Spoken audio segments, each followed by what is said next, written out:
got your nail down. I'm Jason Gilbo at JGilbo11, taking a look at pitching on DraftKings and FanDuel for tonight's 14-game slate. A lot of weather kind of to deal with. Be sure to check out our forum page. You can definitely check out the breakdown that Mark does with us for weather. You can see where the possible delay situations are. He updates throughout the day. Be sure to give that a look because there are a couple of trouble spots here tonight. Jumping into the first game here, you got Atlanta and Washington. Steven Strasburg versus Mike Foltynewicz. Strasburg, obviously one of the top arms on the slate tonight. Whether you feel like paying up for him, that's your decision. I think there are a lot of strong options below him tonight as well, who I'll get into. But obviously Strasburg is a guy who, has dominated the Braves both times this season. 11 strikeouts in 2 starts, 3 earned runs, right around 23 DK points per start. Heavy favorite. You expect a lot of the Nationals offense to kind of pick things up and get him some run support off Foltynewicz, who's not a guy I'm looking to use. Strasburg's probably a little bit easier to deploy on FanDuel, just given his 11.6 price tag. It's a little bit easier to build a lineup, especially if you wanted to toss in a $600 Alex Rodriguez, if you were looking to go that route. But obviously, you look at Strasburg, one of the higher strikeout rates on the slate, 31%. Keeps the ball in the park. 0.85 home runs per 9. Although this Braves team has been good, fairly good of late. Still an offense that ranks in the bottom 3. They don't strike out a ton, but obviously you expect Strasburg to kind of make up that difference. I'm definitely okay with using him in all formats.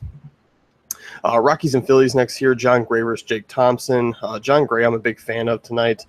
Gray's another high strikeout star, 11.6% swinging strike percentage, 25% K rate. He keeps the ball in the park, even pitching in cores. You obviously a little bit inflated, but 1.06. That's also very friendly. Guy's been solid. 3.70 Sierra this year. Obviously come off a blow-up start against the Marlins, but I'm definitely looking at him to bounce back here against the Phillies, a team that he shut down in cores just a little while ago. Now he heads to on the road in Citizens Bank. Gray, sizable favorite there, minus 144. I do expect some of the offense to kind of help him out a bit, given that Jake Thompson's pitching on the other side of him. Still not a great ballpark, but still definitely an upgrade from cores for Gray. At his reasonable price tag, he is certainly borderline cash games for me. 8,900 on DraftKings, 8,300 on FanDuel. So if you did want to stack some bats, Gray's a nice add to definitely do that with. And as I mentioned, Thompson's not a guy I'm looking to use. Rays and Yankees here, Chris Archer versus CC Sabathia. Archer's a guy who's interesting tonight for me. I'm reserving him more for GPPs. He has found his consistency much more of late. He is one of those guys who is sort of borderline cash now. His price has kind of crept up a little bit. But obviously his numbers on the road have improved a little bit of late, but overall over the course of the season, over a 5-year array, I do like him here. I do think he's a solid favorite, even though Vegas doesn't really suggest. I expect the Rays offense to kind of back him a little bit with some run support off CC Sabathia, given a couple of the right-handed bats there. I'm okay with using Archer. Obviously, the home run issue is a little bit scary just because it's 1.3 home runs per 9 this year. But a 27.3% strikeout rate I'm certainly okay with. There is plenty of upside, and I do think he's deserving of a win. So DraftKings, he is borderline cash. FanDuel definitely more towards GPPs. So definitely give him a look on tonight's slate. As far as CC Sabathia goes, he's a guy I'm not really looking to use. Obviously the strikeout rate is high with Tampa, but Tampa's still a good team with lefties. Obviously the loss of Brandon Guyer it takes a little bit of a notch out, but Forsythe, Longoria, Souza, Beckham, you throw out a couple of those righties in there. In Yankee Stadium, I'm not really looking to use Sabathia there. Astros and Blue Jays, Francisco Liriano versus Joe Musgrove. And Musgrove's a guy who we've seen just a little bit of in the majors. Obviously, a high strikeout rate, 6 and 8 over his first 2 starts. Has only allowed 1 earned run over 11 and 1/3 innings. Obviously, a matchup here that's going to probably keep his ownership pretty low. But let's look at the Blue Jays. In the second half, 21st in WOBA, 23% strikeout rate. Haven't really been that solid. In Vegas keeps throwing them up there in that high run total They're always kind of near 5, and I'm always kind of just hesitant on saying, oh, stay away. But if you want to look at Musgrove and GPPs, he's obviously a talented arm. I'm okay with doing that, but you still need to realize that there is a low floor there. I do like the fact that he is missing bats, but he does have a low ground ball rate. Doesn't allow a ton of hard ball rate through those first 2 starts, so I am intrigued, but obviously just the GPP only. As far as Liriano goes on the other side, just a GPP only as well. And obviously because his price tag is so low, he's kind of in that consideration for me. Had a decent start in his first outing there against Kansas City. I definitely could see him putting up another solid start, and definitely has some upside against this Astros team that really isn't that great against lefties. Middle of the road, 22.7% strikeout rate. Liriano and Musgrove are kind of both, for me, a little bit boom or bust, which is why I'm reserving them strictly for GPPs, but there definitely is some upside there. Angels and Indians, Carlos Carrasco versus Tyler Skaggs. And Carlos Carrasco, his price on DraftKings caught me off guard, 6,900. Carrasco, I mean, because he's that cheap, I mean, you have to give a strong consideration for an SP2 in cash games. I mean, just the way he's pitched, he's been solid. I mean, obviously there was a blow up against Minnesota, but overall he's been fine outside of that. And obviously an Angels offense that is very mediocre against right-handed pitching, 16th in WOBA. They don't strike out a ton, but even at Carrasco's reduced price, you don't really need a ton of production in the strikeout department. I mean, he should hover around 4 or 5 anyway. And obviously he has the ability to kind of go above that just because, one, he does miss bats. I mean, 11.6% swinging strike rate, right around 23% as far as the K percentage. So I'm definitely okay with using Carrasco. FanDuel, because of the price and because of the other arms around him, he kind of gets lost for me tonight. I kind of rather spin down to an Archer or a Gray who are a little bit cheaper, or kind of go up and use either a Price or Strasburg. I think those are kind of all more intriguing options. As far as Skaggs on the other side, I'm not really looking to use him. This Indians offense, middle of the road against lefties. I mean, obviously Skaggs is coming off a nice little stretch there, who pitched pretty well. His last start was probably the weaker one of the 3, obviously. But overall, still a guy who's a viable option at times. I'm just kind of overlooking him on such a big slate. White Sox and Marlins, Carlos Rodon versus Andrew Cashner. Neither of these guys I'm really looking to use. Miami, obviously some right-handed threats there against Rodon. Hopefully Stanton is in the lineup. If not, it does take a little bit of the sting away from this Marlins offense. But given they are projected for over 4.5 runs, Miami is a strong favorite there. I'm not really looking to use Rodon in this matchup. I think there are better, cheaper options to kind of go with, like a Liriano, who's right there, and even on FanDuel at his cheap price tag, I'm not really looking to use him. As far as Cashner goes, obviously it's a friendly matchup against the White Sox, but he's a guy who just doesn't really present a ton of upside. It's rare that he does get over 20 DK points or over 30 or 35 FanDuel points. It's just kind of one of those mediocre situations that I'm not really looking to exploit. Diamondbacks and Red Sox here, minus 240 favorite there for price. Patrick Corbin on the other side. Patrick Corbin is a guy who I am not looking to use tonight. Obviously, you hope Betts and Hanley are in there. Even without them, it's still something Corbin, even at a cheap price tag, he's cheap for a reason. Not really looking to use him. But the Diamondbacks, I mean, obviously a lefty or kind of a lefty mashing team. You obviously worry about Goldschmidt.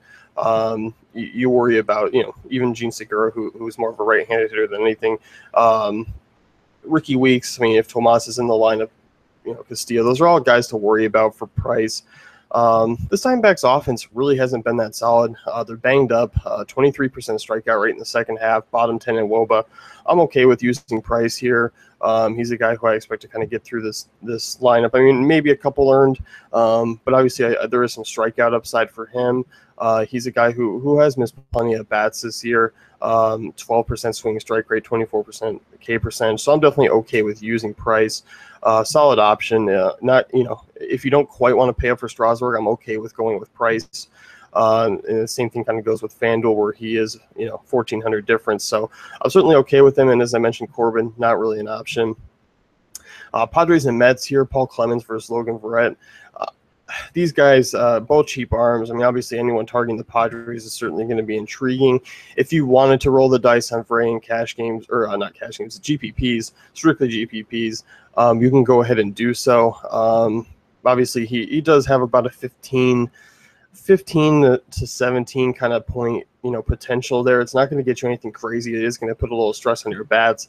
The fact that you have guys like Liriano, you have guys like Carrasco, Musgrove, John Gray, kind of all in a mid-tier range, it takes a lot of the sting out of really diving down into those options. So I'm not really advising this game as far as two cheap pitchers go. I like the Mets offense tonight against Clemens. Obviously, the Padres offense by far the weaker one. So if you wanted to roll the dice on a cheap guy, I don't mind it, but not something I'm really looking to use.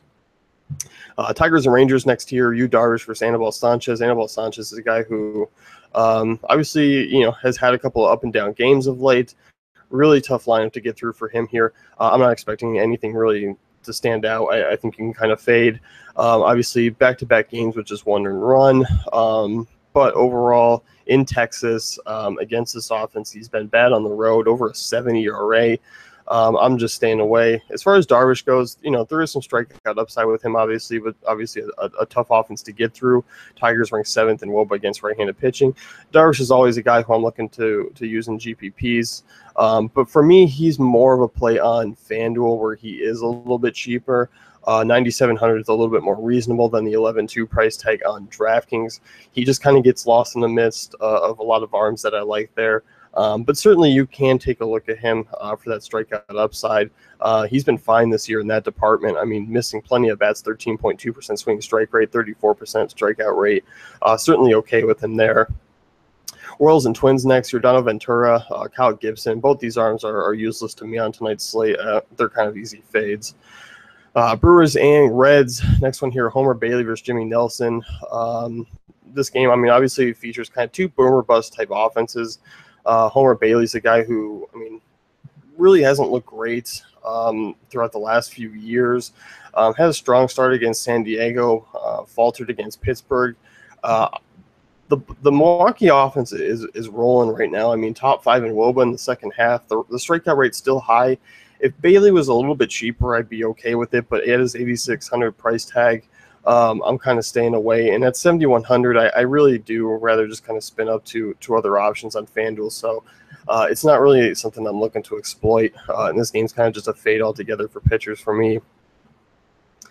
Mariners in Oakland, Sean Manaea versus Ariel Miranda, two lefties on the hill. Seattle with a pretty low total there, and Manaea has kind of figured things out. He's not a guy I'm looking to use tonight, but obviously I don't expect him to have a bad outing. He's just kind of a guy who I don't feel like just using. I'm not really going to be targeting against him outside of Nelson Cruz. He just kind of gets lost. That's kind of the only problem with him. If this was a smaller slate, maybe he'd be more in luck, but given it's 14 games, I'm looking elsewhere. And same thing with Miranda. Ace team, I mean, obviously the front 5 there, very good against right-handed pitching, or against left-handed pitching, excuse me. I'm definitely going to be looking to use some A's there. So I'm kind of staying away from Miranda. Pirates and Dodgers next year, Ivan Nova versus Ross Stripling. Dodgers big favorites there, minus 156. Stripling 5K on DraftKings. No upside for him on FanDuel. Stripling's a guy who doesn't really go deep into games. That's really my issue with him. He's only going to give you 5 tops, so he's got to get through those 5 clean and get through a win. You look at his start against Boston, 5 innings, got through clean, no earns, 4 Ks, and a win, got you 20 DK points. I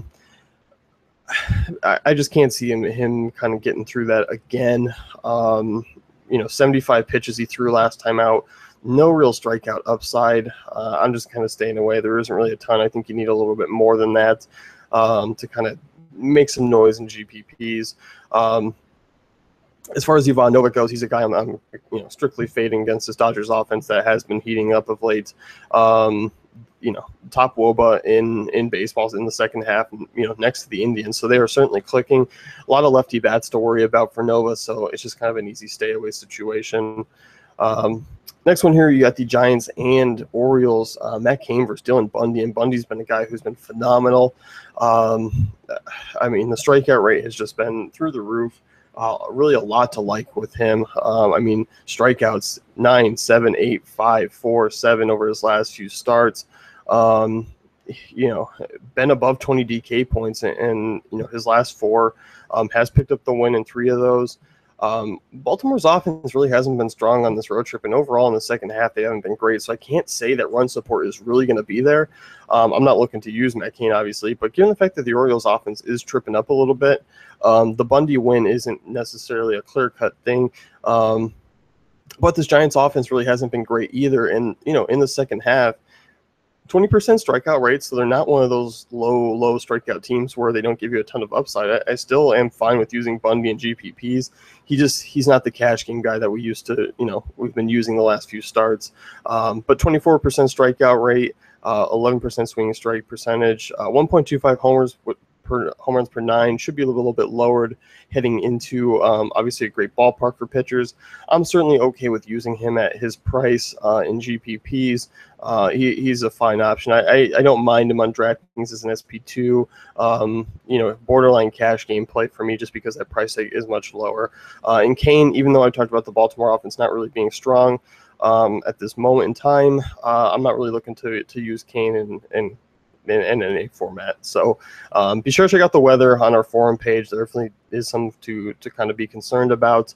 And be sure to check out dailyfantasycafe.com for all great tools and content.